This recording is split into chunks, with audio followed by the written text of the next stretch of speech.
Vamos hoje falar mais um pouco de campo magnético do médium, porque é um item muito importante.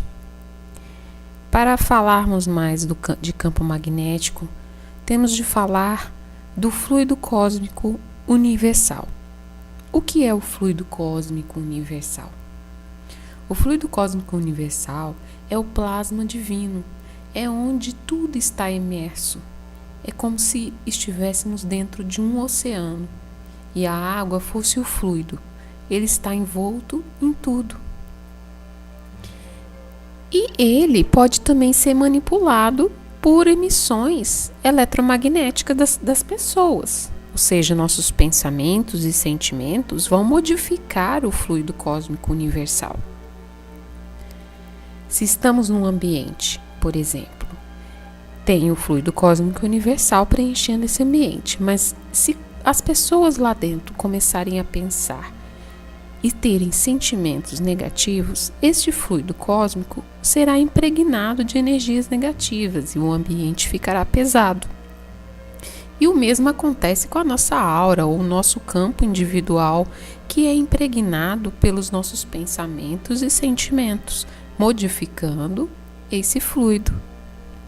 Então, a contaminação do fluido cósmico universal por pensamentos com eletromagnetismo negativo deixa a atmosfera negativa e facilita muitas coisas, facilita a atuação de forças sobre a natureza, causando, por exemplo, desastres naturais como tempestades, tsunamis, ciclones, etc.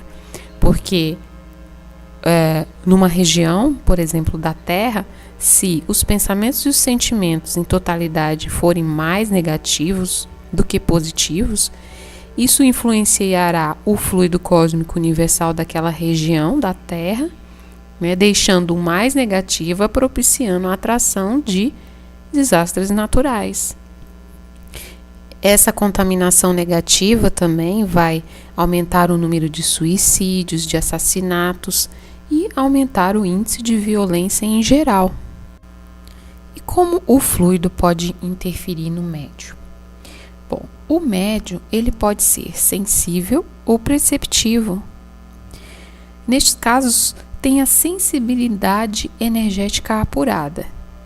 Ele sente o aspecto fluido do ambiente. Por exemplo, ele vai sentir o que tem naqueles fluidos daquele ambiente. Ele pode sentir mal-estar, irritabilidade, dor de cabeça.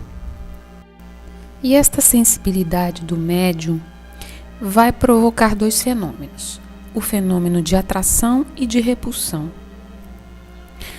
Na atração, o campo magnético expandido e positivo do médium, numa evocação, por exemplo, vai puxar o espírito que está eletronegativo, como os lados opostos de um ímã.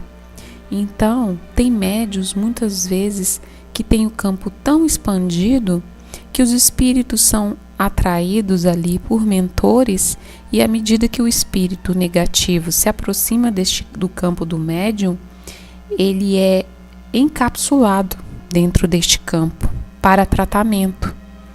Então, muitas vezes eles são atraídos como uma armadilha para serem tratados e aí daí serem levados a um trabalho mediúnico.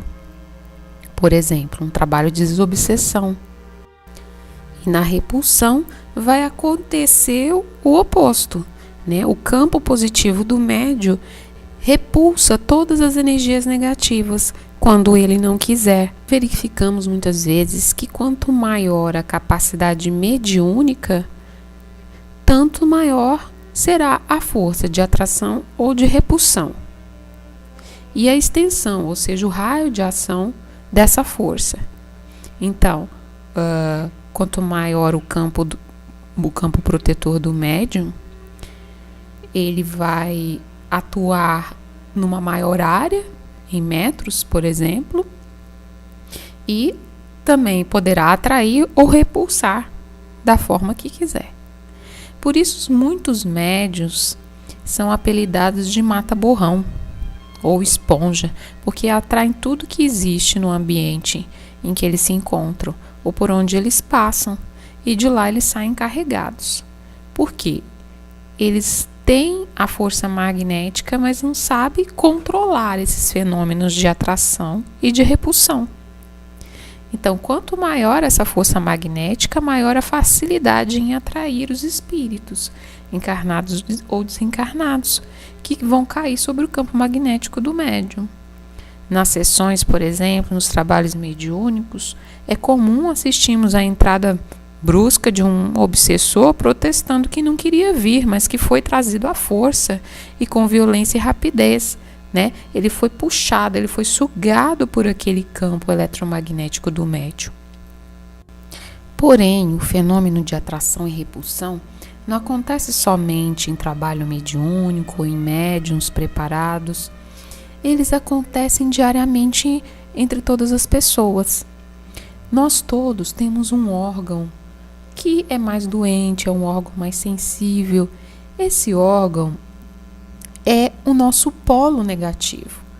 Muitas vezes o obsessor, consciente ou inconscientemente, ele vai ligar ao obsidiado através do ponto magnético que lhe ofereça campo de atração. Esse ponto vai ser esse polo negativo na vítima, né? Para que ele possa se ligar com o seu polo positivo. Então, os pontos magnéticos negativos em nós são exatamente os nossos órgãos enfermos, nossos órgãos deficientes, ou pelo menos os órgãos mais fracos que fomos adquirindo em outras vidas, né? Que estão ali marcados, densificados no nosso perispírito. Então, neste ponto deste órgão ocorre uma atração, ligando magneticamente o encarnado ao obsessor. Por isso, muitas vezes, sentimos uma piora na nossa doença crônica ou no nosso órgão enfermo quando há a aproximação de um espírito negativo. Então, concluímos que podemos atrair ou repelir energias negativas ou positivas, vai depender da nossa vontade, da nossa preparação do nosso campo protetor, com bons sentimentos, com bons pensamentos, gerando boas energias que vão influenciar o nosso fluido, a nossa aura e o nosso ambiente consequentemente. É importante frisar que o maior poder que temos é a vontade e a determinação. Então, usemos de boa maneira.